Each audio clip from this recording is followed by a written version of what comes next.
A person cannot see distinctly any object placed behind 4 meters from her eye.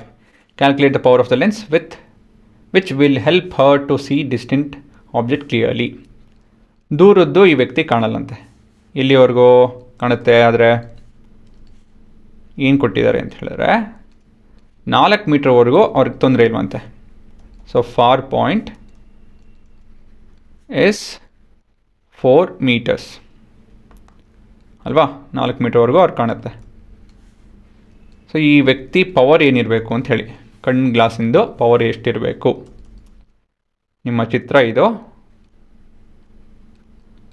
So 25ರಿಂದ ಇನ್ಫಿನಿಟಿವರೆಗೂ ಕಾಣಬೇಕು ಅವ್ರಿಗೆ, ಆದರೆ 25ಇಂದ 4 ಮೀಟರ್ವರೆಗೂ ಮಾತ್ರ ಅವ್ರು ಕ್ಲಿಯರಾಗಿ ಕಾಣೋದು.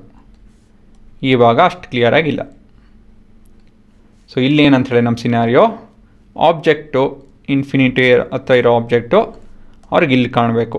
That is the job of the lens ಅಲ್ವಾ. ಸೊ ಇಲ್ಲಿ ಯು ಬಂದು ಇಮೇಜು ಇನ್ಫಿನಿಟಿ, ವಿ ಬಂದು -4 ಮೀಟರ್ಸ್. ಸರಿ ತಾನೆ? ಟು ದ ಲೆಫ್ಟ್ ಅಲ್ವಾ, plus or minus doesn't matter. Working ಬಂದು ಲೆನ್ಸ್ ಫಾರ್ಮುಲಾನೇ 1/f is equal to 1/v minus 1/u. So 1/f is equal to minus of 1/4 minus 1/infinity.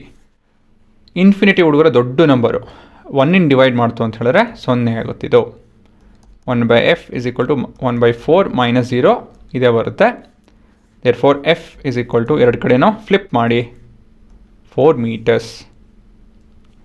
ಸರಿನಾ? ಮೀಟ್ರಲ್ಲಿ ಇತ್ತು, ಮೀಟ್ರಲ್ಲಿ ಉತ್ತರ ಬಂದಿದೆ.